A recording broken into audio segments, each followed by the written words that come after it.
The moment Evelyn Parker saw the mirror, she knew she had to have it. It stood tall in the corner of the dusty antique shop, its gilded frame adorned with intricate carvings of roses and ivy, dulled with age but still magnificent. Something about it called to her, as if it had been waiting. How much for the mirror? She asked the shopkeeper, an elderly man with deep lines etched into his face. He hesitated. "Are you sure you want that one?" Evelyn frowned. "Why wouldn't I?" The man sighed.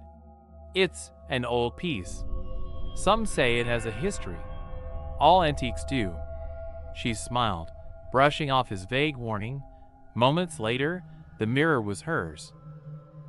Evelyn placed the mirror in her bedroom, against the wall opposite her bed. That night, as she finished brushing her hair, she caught a glimpse of movement in its reflection. But when she turned around, nothing was there. Probably just exhaustion, she thought. But as days passed, the reflections became stranger. Sometimes, the room in the mirror looked different. The wallpaper had a floral pattern that didn't exist in her home. The furniture seemed heavier, older. Once, she even saw a shadow pass by, though she was alone in the house. And then, one night, she saw her, a woman, standing behind her in the reflection, dressed in a Victorian-style gown. Her dark curls cascaded over her shoulders, and her pale face was frozen in an expression of sorrow. Evelyn spun around. No one was there. But when she turned back to the mirror, the woman was staring at her, mouthing something soundlessly. Evelyn's heart pounded. "Who are you?" she whispered. The woman's lips continued to move, but Evelyn couldn't hear a word. And then the scene in the mirror shifted.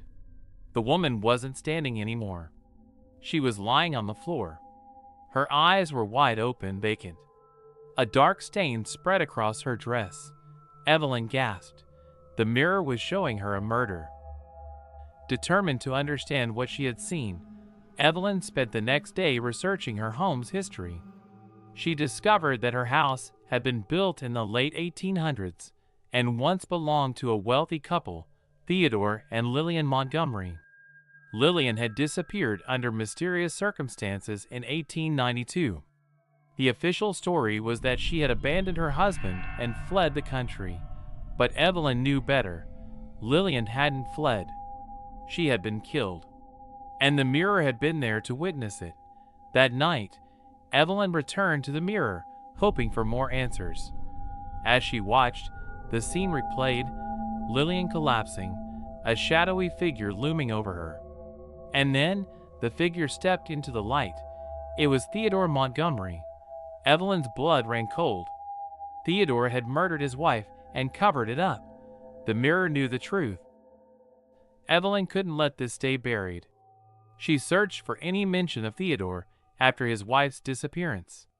He had continued living in the house until his death in 1910, his reputation untarnished. No one had ever suspected him. The next night, the mirror showed her something new, Lillian's hand, weakly reaching toward the fireplace. Evelyn leaned in, studying the reflection closely. The woman's fingers clawed at a loose brick before going still, a hiding place. With trembling hands, Evelyn knelt by the fireplace and ran her fingers along the bricks. She pressed on the one Lillian had touched in the vision, and it shifted.